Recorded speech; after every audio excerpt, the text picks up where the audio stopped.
All right, YouTube, and welcome to my channel. So as I'm standing here about to do this intro to this video, it is 27 degrees here in Mississippi. So obviously I'm not putting an engine in this boat. The engine is actually already in the boat. I did it back during the summer. But I wasn't really planning on ever posting a video because I really didn't think it was anything to post. I didn't think it was, really had much to offer.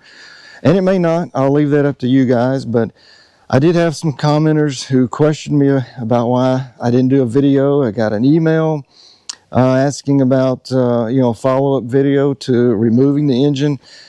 So I went back and I thought, okay, I'll put a video together and I'll just go ahead and post it and just, leave it up to you guys' opinion if it was worth posting. But anyway, if it'll help somebody wants to see it, somebody needs to see it, then that's good. This will be a good video for you. But anyway, I did not film tearing the engine apart once I removed it. I did not film rebuilding the engine, and I didn't do it because I had already done videos like that previously, so I didn't do it. So where this video will pick up is I am prepping the engine to go back in the boat. So I think I'm about to prime the oil lines and then get started lowering it back down and getting everything connected and all trimmed up and back in the boat. So like I said, hopefully that this will help someone who may be in this situation. I'll go ahead and say we did get this boat running. We took it out twice following me getting this engine back in. Ran great, and we're looking forward to this summer. But anyway, I'll stop here. We'll get right to the video, picking it up, getting it back in here into the boat, and go from there. All right, so first let's take a look at prepping our oil lines before we get the engine into the boat. I've already done it, but I'm going to show you what I did because it's real simple, and there's no special tool. I just use basically what I have around me. And the next time I may do it different, but all I used is, as you can see, I just took some fuel line, connected it to the oil pump, a small funnel to put some oil into the line. I use zip ties to kind of hold my oil line since it's gravity fed.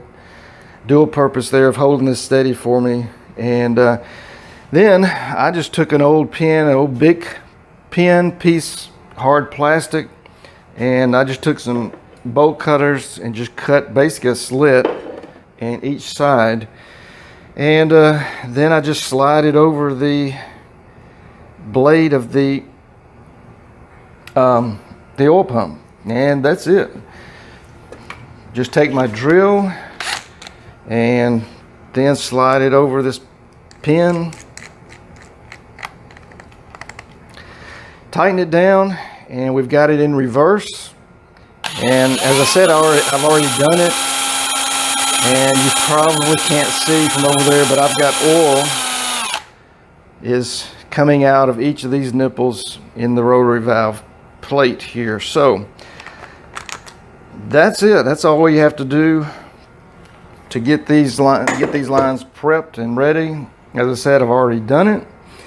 So I'm going to be bolting this back onto the stator cover here, and when we get it lowered into the boat, obviously we'll put the actual oil line back on it. So real simple, easy. It took me about, with a cheap little drill, probably, 2 to 3 minutes before it finally started coming through the nipples there. So anyway, that's it. Let me now move to the boat, show you a couple other things that I checked, and it was a good thing I checked, and a couple of things I had to do to get this engine ready. So let's do that before we start lowering this engine down into it. All right, so let me show you what I did last night in prepping this boat for this engine. And this is something that's important to do whether you're working on a boat or just a regular jet ski. If you leave them outside, especially down here in Mississippi, dirt daubers love these things.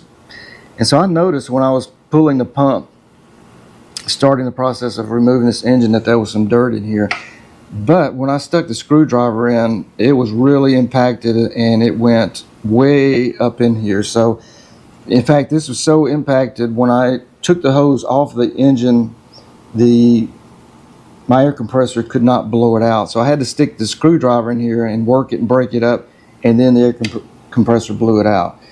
On the other side, it wasn't that bad. The air compressor was able to just blow all that out and clean that side out. So just a heads up on that. Now, I don't know if this would have, if I had not cleaned it out, if that would have messed up the engine. Maybe the water pressure from the engine may have just blown it all out. I don't know. Better safe than sorry, though, to check your water outlets through the hull to make sure they're not blocked. So let me show you here. I got to get a stool, and we'll get up over here into the engine, show you a couple of things I did, and then we'll start getting this engine lowered down in here. All right, so let's step up here and take a look inside the engine bay before we get this engine lowered in here. I'll show you what I did.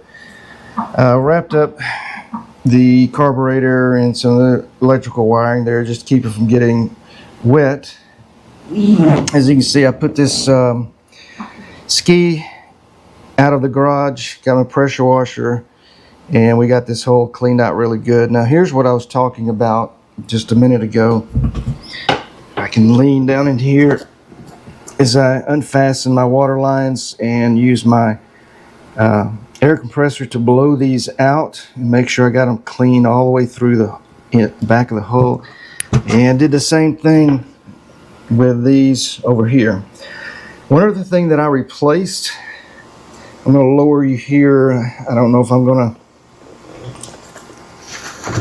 you can see there the water regulator. I replaced the inside of this water regulator, got it some new parts for the inside. The old, there was a lot of rust in there, and the band that went around the bellows or the bladder, whatever you call it, the screw had actually come out and the band was partially off. So don't know what kind of problems, but that could lead to overheating. So I just went ahead and replaced it. And the other thing I did is, you can see the yellow oil line, I replaced that. And there's another oil line that I cut. Let me see if I can show you what I'm going to do. It's right there in the shadows, but there's a little nipple right there. So instead of putting the oil line there first and then attaching it to the engine when I lower it in, I'm going to put that oil line on the engine first and then attach it to that hose once I get the engine down in here. So that's my plan, and so let's get started with this. What I'm going to do now is I'm going to have to get the boat out of the garage, at least slide it forward probably about 5 or 6 feet to give me room. Where am I? There I am. To get my hoist over here, get the engine attached to it, get it raised high enough to where I can back the boat back in, and then we can drop it in. So let's get busy and get this engine in.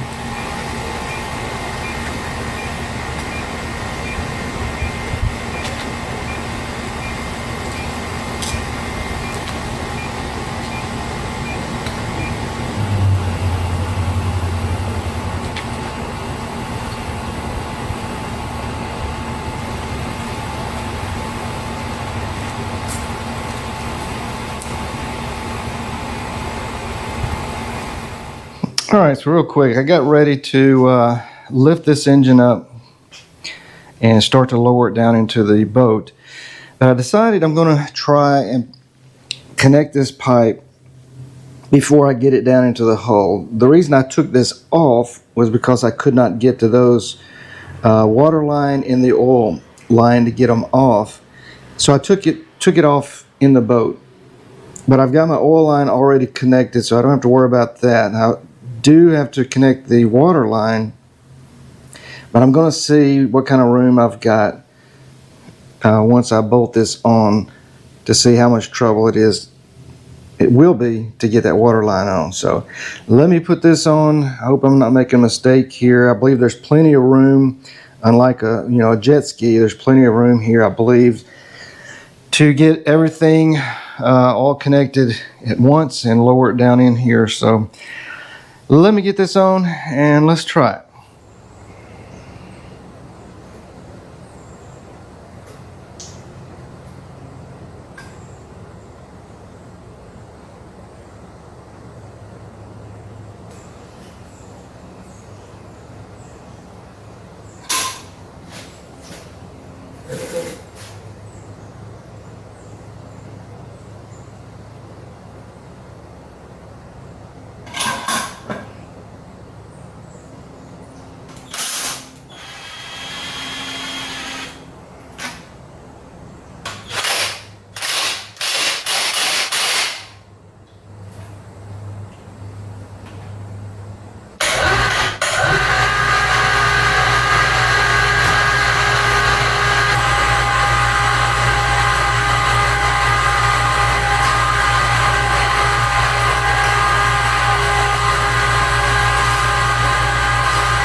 All right, so who was hollering at me during this video? I did not have the bracket on the over the PTO yet. So that's one problem, not having an extra set of eyes, partner out here helping. So I got it down, of course I got it in there, and then I saw when I was trying to line up the engine mounts, then that's when I noticed I didn't have my bracket on there. So I thought, I lifted it back out and I thought maybe I can just put this on the outside while the engine was lifted up here, but the straps were covering at least one of the bolt holes, and there's no way to get past that. The strap was pretty tight. So here's what I'm gonna try to do. Step up here. So I've got the engine kind of sitting a little cockeyed there, so I'm going to try just take off the strap here that goes around the PTO, kind of drop it and see if I can get the bracket on, and then wrap the strap back on or connect it, and then lift this engine and then turn it and drop it down on the mounts. So yeah, that's frustrating when you do something like this. I get excited, I get going, and everything seems to be going good, and I make a mistake like this. So hopefully I can do what I just said I'm going to try and do, and I won't have to pull this engine out again and put that bracket on. So let me go put this, see if I can get the bracket on, and then I will bring you back. All right, so I've got the engine dropped back down here. I don't have it bolted down yet. I'm gonna get everything connected before I actually bolt it down, and then we start making sure I've got it aligned. So what I've got to do is I've got 3 oil lines to connect on the back of the engine. Down here I've got the return line. It's already connected to the engine. I just have to connect it to the oil line, connected to the tank there, so where it wires off down there. So I've just got to connect that, and also back there I've got the oil pump oil line, and then you can probably see the red line right down here, the rotary valve oil line. I've got to connect that. And then I've got, if you can see the yellow tape, that is ground line that I'm going to connect to the stator cover. And then I've got the starter ground wire and the power to the starter to connect. And then that will be about it. Then I'm just going to start shoring up everything else. We'll get these carbs cleaned up and put back on here. And that is about it. So I'm going to get started. We'll see what I can film, but very simple. I know I've got to go ahead and tighten up these hoses that I took off both engines here, and that will be it. So hopefully we'll get this wrapped up and man, get this thing started and up and running, at least in my driveway first, and let's see what we got. All right, so I got everything connected back to the engine, and you know, I certainly thought this boat would be a lot easier than a regular jet ski, but this just, you know, brings a lot different challenges. So I did attempt to put the camera down there, and I just gave up as it just kept getting knocked over, and then my arm was blocking part of that, most of that video. So I'm not even going to include it here, but I got everything done and connected. I've got the engine mount bolts in, and so now I'm getting ready to put the pump in. So I've got the shaft here, I've got the bumper on it, so what I'm going to wait till I get it through the hull, and then I'm going to grease that end, and then we'll get it through the little coupler down there. And so I did have already lined it up, so we should be good to go. All we got to do is get this shaft through here and then get the pump connected to the shaft, which that can always be a challenge. Rarely does it ever happen on the first time to get everything the first attempt, but anyway, everything's over here on the floor and ready to get started. So I'm going to get a family member to help. I'm going to push the shaft through, and then I'm going to, as it comes through, install the, got the carbon ring is already there. Again, I don't know what you call this part, but we're going to get that done, and then we're going to shove it up into the engine. So let me get help, and we'll get started on this. All right, so we got the drive shaft greased up, got the bumper on up there, and we've got it shoved into the engine. And so what I'm going to do now, and I'm just kind of going along here. My plan is I'm going to put the pump on back here, so I have to grease it, bolt it in, and then I'm going to go back up to the drive shaft. And if you can picture what I'm talking about without showing you on the camera, I'm going to pull that whatever that part is, I never can remember it, and put that O-ring to lock it in. So maybe I'll show you later if you know if that's something that you need to see and you're not following what I'm talking about. Very simple, but I'm a visual learner, so I do a lot better when I see what somebody's doing rather than them telling me. But anyway, it is getting late here, and I'm just wanting to try to finish this up. So let me get this pump on. I've cleaned all the threads really good. Make sure you do that to make sure I don't have any Loctite or anything left on them. And I'm about to, like I said, grease the shaft, put the other bumper on, get the pump on, and then I may bring you in to see where we're at that point. So let me do that real quick, and I'll bring you back.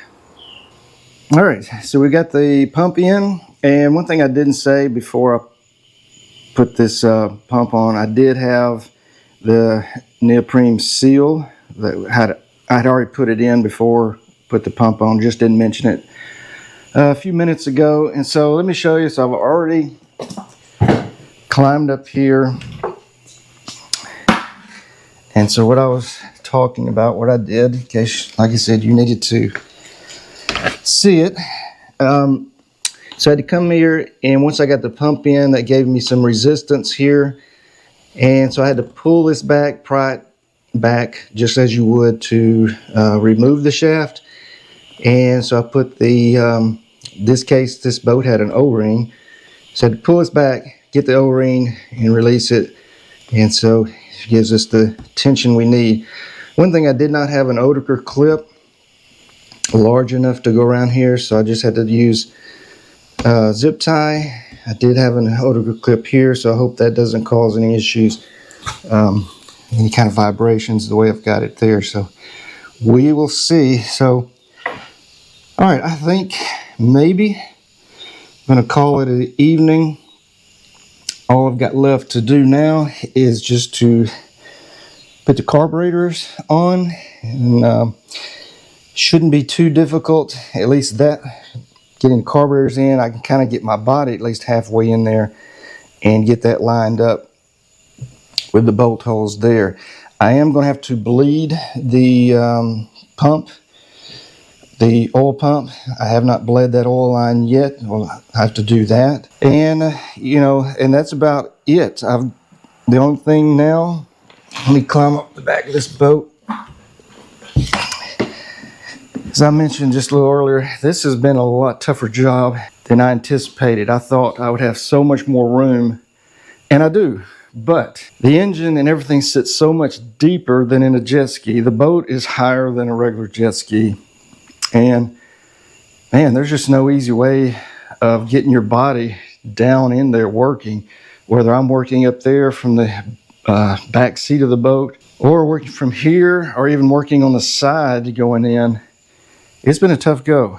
I don't know if I would have gotten this engine out in one piece without the hoist. I would have just had to dismantle this engine. Maybe if I'd gotten my two sons out here, we maybe could have gotten it out, but I don't know. Anyway, enough talk. This is all I got left, is get the nozzle on and the reverse gate, and we'll be done. Get the carburetors on, and that's it. Oh, one thing I did do, you may not notice, it's dark already, so let me put some light over here on that oil tank. I did put some oil, not much. Didn't want to put a lot in there. I wanted to make sure I did not have any kind of leaks. Did that last night, and so we're good.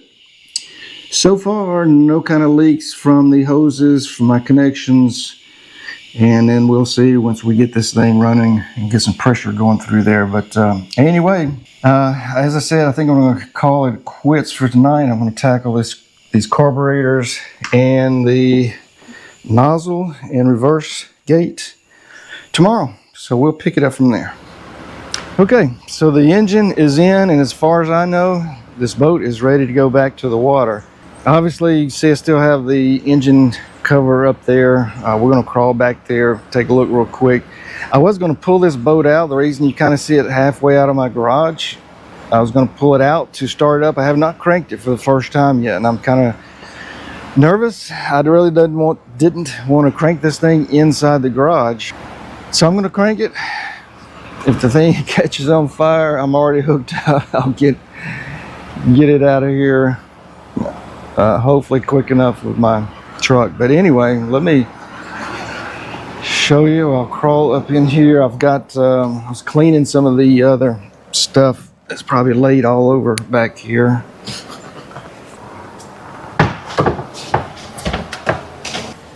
For an old man, this is harder. It gets harder every time to get in here, but I've got to unlatch it first.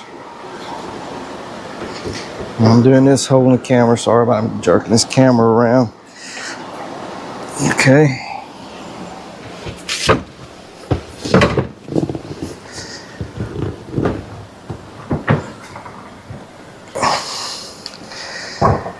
All right. I don't know how well you can see. It's pretty dark in here. The lid kind of blocks the light, but we're all in, and have not started this thing up. So this is going to be the first start, and the only thing I have done is I have put some WD-40 down the cylinders just so we don't have a dry start. But I'm about to turn the gas on over here. I'll set you up on a tripod, and it may take a little bit of cranking to get fuel through the fuel lines and to the carburetor, to the engine. We will see. The reason I say that is I didn't remove unhook the carburetor or the fuel lines, but anyway, there's probably no fuel in those lines right now. But all right, let me get down. I'll put you on a tripod, and let's see if this thing is gonna run. All right, guys, so that's where the video ended, and it ended there because the boat did not start up. And I tried and I tried and I tried to get the thing to start up. It just cranked over and over and over. It would not start. I was so frustrated. So I just backed the boat back into the garage and went in the house, and all night I was thinking, what did I not do? Why would it not start up? And it hit me late at night. I realized, I started thinking, wait, did I ever connect the pump line? And I started thinking, I connected all the cables and the fuel lines and everything, but I couldn't remember, did I connect the pump? And so that next morning, went out there, got in there, and sure enough, I did not connect the pump. So obviously I wasn't getting any fuel, right? Anyway, that's where the video ended. But I did get it running, didn't film it. And as I said in the intro to this, we did take it out to the lake twice after that, and ran great. Didn't get anything really out on the lake. That's something I'll have to work on. It just seemingly so much is going on when I'm out there on the lake that I don't know. I'm not good at filming when I'm out there, but I'll do that this summer when we get this boat back out there. So that's to close this video. I hope it helps somebody who may be in the same situation, trying to get an engine back in this boat. Anyway, guys, I appreciate you watching the video, if you even watched all of it, and we'll catch you on the next video. And